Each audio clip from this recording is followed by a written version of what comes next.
Sale Homero Figueroa de Diecon y entra... Vamos a trabajar, profesor. ¿Te trabajo? Sale Homero Figueroa de Diecon y entra Félix Reina. Félix Reina, reconocido periodista de larga data, ya un señor mayor, que fue director de comunicaciones de la Junta Central Electoral en el periodo de Roberto Rosario, creo como del 2010 hasta el 2016. Entra Félix Reina. Félix Reina debe entrar o entra con graves retos al Diecon, porque la comunicación gubernamental, voy a repetirlo, ha sido el talón de Aquiles de este gobierno. No ha funcionado o ha funcionado muy poco. Félix Reina es un hombre acostumbrado a bregar con crisis porque la Junta Central Electoral maneja muchas crisis de comunicación, sobre todo en los periodos electorales. Hay que ver qué tan aceitado está el trabajo de Félix Reina para enfrentarse a las crisis que pueden producirse o que se van a producir en el gobierno, y más que eso, para evitarle crisis y situaciones difíciles al gobierno y al presidente de la República. Ahora bien, el presidente ha tomado una observación, ha corregido antes unos entuertos que había dejado sueltos, y ha sido nombrar en el Diecon, de manera concominante a quien lo dirige, a una persona que conozca la relación partido, gobierno y sociedad, y ese es Abel Guzmán Ten. Ha designado a Abel Guzmán Ten como subdirector del Diecon. Abel Guzmán Ten garantiza ahí de que la comunicación gubernamental no esté divorciada de la partidaria. Ay. Abel Guzmán Ten garantiza de que la relación con la prensa sea cercana y horizontal, aunque él no vaya a ser el director de prensa. Abel Guzmán Ten garantiza de que las ejecutorias en comunicación gubernamental estén cercanas a la sociedad y a la política, porque no pueden estar divorciadas. El presidente también nombró como secretario de prensa, donde estaba Archibar, a Alberto Caminero. Alberto Caminero, periodista también de larga data, que ha trabajado en muchísimos noticiarios importantes, en la actualidad era el director de prensa de Telemicro Canal 5. Con capacidad probada. Ahora, indudablemente, hay una vinculación empresarial de la cual él salió de un medio a dirigir el gobierno. No sé hasta qué punto eso pueda estar divorciada una cosa de la otra. Es interesante porque, como tú bien lo planteaste, Hansel, ellos tratan de hacer una recomposición que hacía bastante falta.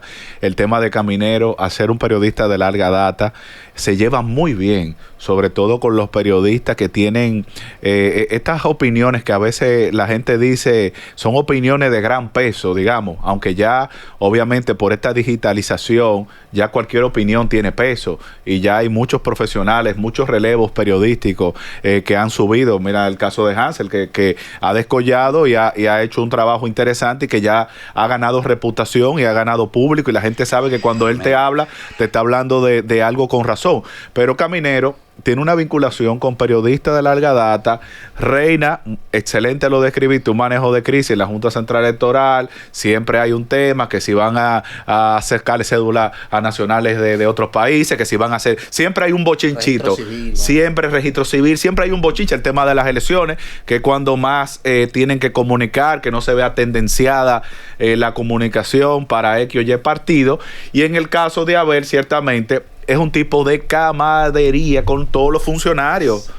Abel es un tipo que se junta y que se fuma un tabaco, y está presente el ministro tal, el alcalde de tal, el director de tal cosa, el administrador de tal cosa. Entonces, es una combinación interesante para un grave problema que tiene este gobierno. Aunque yo siempre he dicho, particularmente, siempre lo he dicho, ¿qué usted dice? Que el problema principal del gobierno no es de comunicación, es de gestión. Solo un puntico ahí. Tú sabes esta otra cosa que va a garantizar Abel Guzmán Ten: la comunicación interna del gobierno. Porque nosotros vemos los fallos de la comunicación externa, pero la comunicación externa es débil, es frágil, cuando la comunicación interna no funciona. Entonces, Abel Guzmán Ten podría garantizar que cada cartera no se sienta como un espacio aparte de comunicación, sino que haya una comunicación hegemónica en las opiniones del gobierno, como lo hacía Marchena, no como ahora, que cada institución cree que es un gobierno aparte. y tiene sus opiniones aparte. No, hay que consolidar la comunicación del gobierno en torno a los temas. Y esa consolidación la puede garantizar perfectamente el amigo Abel Guzmán Ten, de quien celebro su designación. Y que Abel puede hacer el enlace entre el periodismo de escuela, por así decirlo, ese periodismo que quizás traen estos dos nuevos, tanto director del DIECON como director de prensa, que ya más estructurado, pero Abel sabe cuáles son las tendencias de ahora, el tema de las redes, la vinculación que tiene la ciudadanía con las redes sociales y que lo ha tomado como nuevo método de información.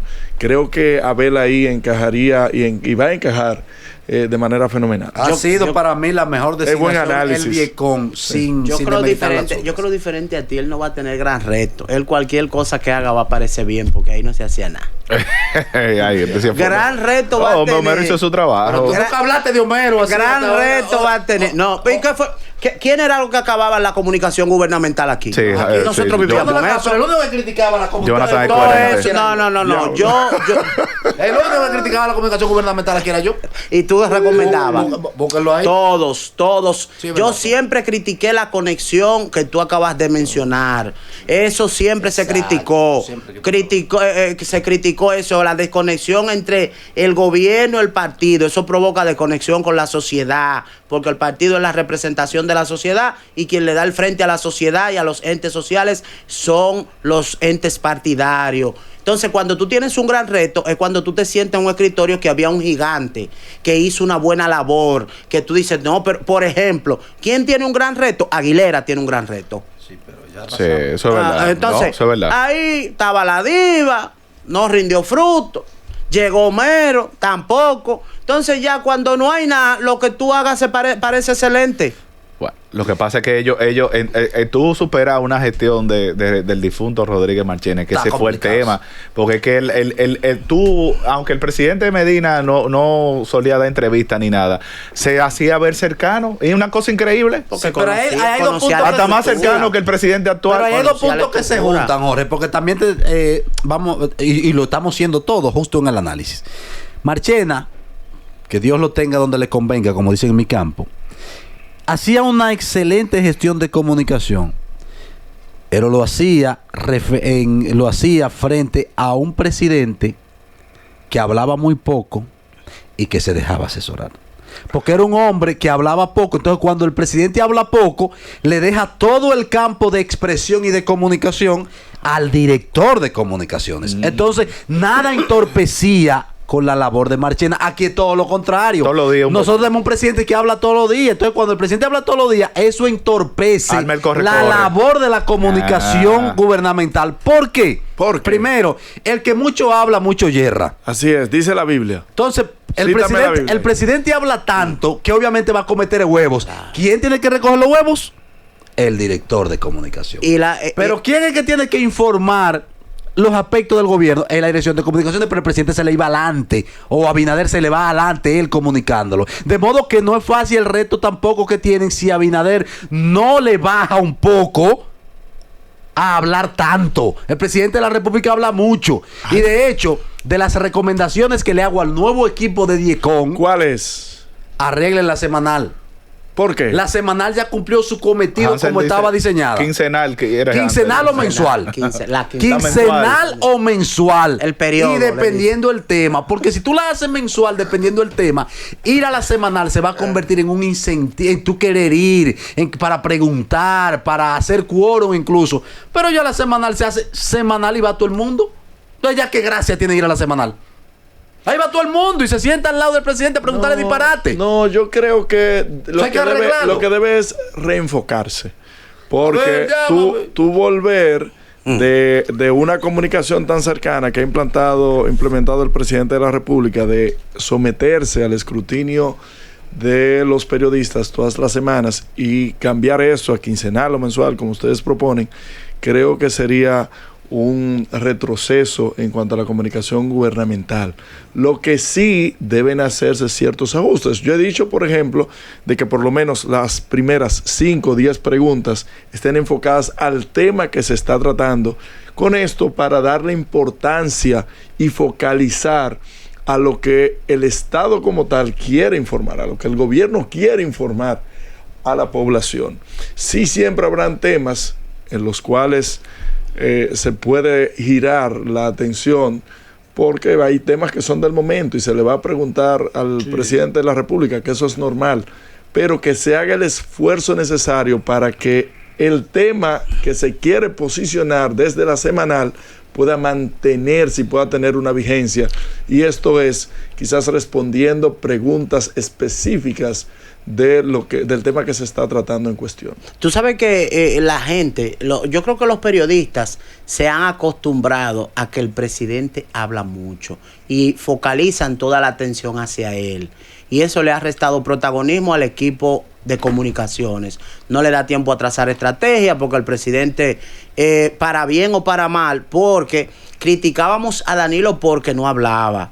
Se acababa el mundo y Danilo no hablaba, perfecto. Pero entonces el presidente entra demasiado en detalle. El presidente da muchos detalles y le preguntan temas que quizás no están dentro de su conocimiento y él opina. El presidente yo creo que debe recogerse un poquito más, con todo respeto, y dejar que el nuevo equipo de comunicaciones actúe, porque nosotros le enmendamos la plana al equipo de comunicación, al director de comunicaciones, pero independientemente de que han sido 2 personas que no están ligados al aspecto político, que uno lo toma por ahí, pero el tema comunicacional hay que dejarlo fluir. Al comunicador, al periodista, al estratega de comunicación, hay que dejarlo fluir para que haga su trabajo. Marchena conocía la partidocracia. Marchena era un periodista, militante, miembro del partido que sabía cómo se hablaba con el político, cómo se hablaba a través de la política, cómo se hablaba con los dueños de medios, cómo darle un enfoque político con el cuidado y el expertise político que necesita cierta opinión,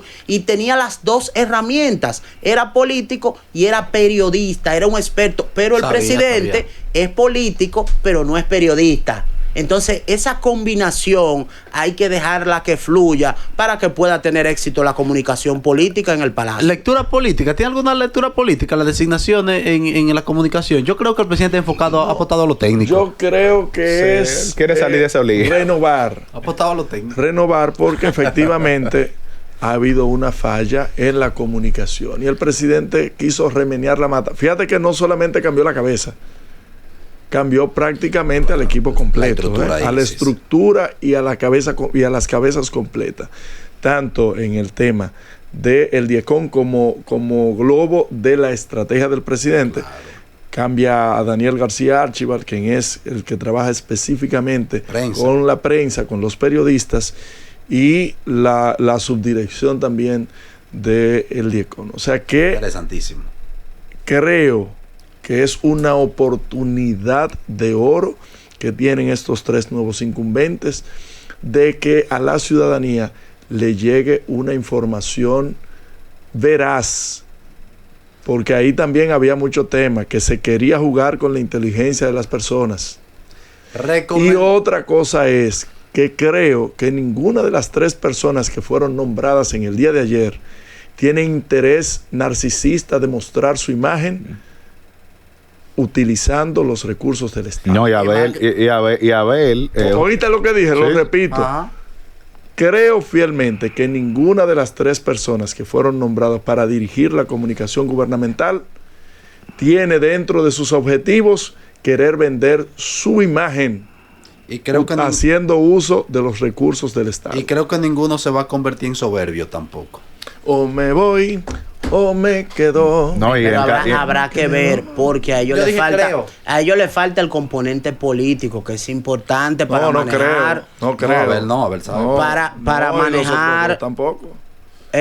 Alberto Caminero tiene su componente. Es un león, líder. ¿Y el director? También líder. Lo que pasa es que tú no, gente que tú no veas, porque tú no lo veas con una bandera, en una guagua, en una silla de un carro, en una ventana. No necesariamente. No necesariamente. ¿Conocen la política los tres? Bueno, Sí. habrá que ver. Habrá que ver si son capaces de conjugar los dos roles, porque yo honestamente, yo no lo conozco a ellos como ente político activo. Como militante, a ver si es director a ver el director de redes sociales del PRM y del gabinete de comunicación y tal vaina del partido. Claro. Él es militante. A ver Está bien. Miren. Los otros no, ninguno son militantes. Adolfo Pérez, Fito, lo mueven de Promesecal, donde entiendo que hizo un buen trabajo. Sobre todo, que nunca escuché un escándalo en Promesecal. No. Tengo que decirlo. No. Nunca escuché un escándalo. Lo normal, que más de 600 farmacias, quizá en una no había un medicamento, pero es un tema de logística. Un escándalo no lo escuché en una institución que maneja recursos. Muchos. Porque ellos eran que compraban los medicamentos de altos costos. Licitaron más o adjudicaron más de 52 mil millones de pesos en 5 años. Y aguantó una crisis con los medicamentos de alto costo cuando suplidores se la pusieron difícil porque él estaba rompiendo una mafia y obviamente eso redundó en escasez en el mercado y aguantó esa crisis. Adolfo Pérez, además, creo que se va. Aumentó de 4.000 a casi 16.000 millones los medicamentos de alto costo. Creo que se va con muy buen trabajo de Promesecal y es muy probable, excelente trabajo. Muy probable que fuera de los políticos, muy probable que técnicamente eso sea lo que lo haya llevado al INAVIE. ¿Por qué? En el INAVIE, Instituto de Bienestar Estudiantil, donde se compran los uniformes y el alimento escolar, muchísimo dinero hay ahí. El desayuno y el almuerzo. En INAVIE hay una mafia similar a la que había en Promesecal, pero la INAVIE es más grande. La INAVIE es más grande, de empresarios, grandes licitadores, con contubernio y ramificaciones políticas. Y eso ha tumbado muchos procesos, ha dañado muchos procesos en INAVIE, tanto del desayuno escolar como de los uniformes. Miren, miramos. Hubo varios avances en la gestión de Víctor Castro. No obstante, el tema político, si se deja permear mucho, puede dañar la sopa. Aquí lo que hay que hacer es, si se sabe que cada 2 años habrá una licitación de alimentos, que habrá una licitación de uniformes. Aquí lo que se tiene es, si usted quiere darle la oportunidad a compañeros del partido, instrúyalos, fórmenlos para que sepan cómo hacer una licitación, para que sepan cómo es que deben realizar y deben seguir, deben competir, deben llevar los términos de referencia. Simple y llanamente eso. Si un gobierno de 8 años, usted forma a las personas desde el principio, en algún momento le tocará. Pero querer romper ciertas reglas para complacer a compañeros, eso no está bien. Aquí lo que se ve de esos cambios es que es un presidente que quiere cerrar su gobierno con lo menos escándalo posible. El presidente no quiere que le eche. Ya él lo que está haciendo es cerrando llaves, cerrando ciclos, y tú vas a ver. Creo que lo que le falta es ver qué se va a hacer con el entuerto que hay con el sector eléctrico, pero ya... pero en el tema específicamente, pero en el tema educativo, que ya él va cerrando su gobierno. Esa es la realidad. Que el panegírico del señor Víctor Castro, ex director de INAVIE, se dio la semana pasada, cuando a una semana de iniciar el periodo escolar 2025-2026, se despachó con eso. Se despacha en una rueda de prensa diciendo de que se suspendieron unas licitaciones y que el 40% de los alumnos del sector público no iniciarán su docencia con sus útiles escolares. Óigame, esa fue la gota que derramó el vaso ya. Por amor de Dios. Yo creo que usted tiene todo un año para poder planificar. Todo un año para poder licitar, para poder darle el seguimiento. Y es tan tal. Óigame, nosotros que tenemos ciertas funciones, sea en el hogar, o sea en una empresa, o donde fuera, nosotros estamos ahí para resolver. Y si no iba a ser posible por las vías normales y legales, usted lo que tenía que decir y terminar esa rueda de prensa era, bueno, por los términos de licitaciones no se va a poder, pero yo como director del INAVIE garantizo de que todos los estudiantes iban a iniciar su próximo año escolar con sus útiles y que iban a tener garantizado su desayuno escolar, porque a usted no se le pone ahí para dar excusas. Un funcionario público está para resolver. Y si usted tenía que hacer una kermés con todos los amigos y de su propio bolsillo, de donde fuera, usted está ahí es para resolver y para que todos los niños puedan tener sus útiles escolares, no simple y llanamente dar una excusa, porque usted le está faltando ahí al presidente, que fue que lo puso ahí. Mira, don Víctor es un hombre que no creo que haya estado ligado a nada de eso, pero la institución o le quedó grande o la mafia de INAVIE lo arropó. ¿Por qué? Porque hace mucho tiempo aquí nosotros denunciamos lo que don Víctor reconoció ahí. Hace mucho tiempo nosotros denunciamos aquí, y una gran aliada de él que salía en los medios siempre, la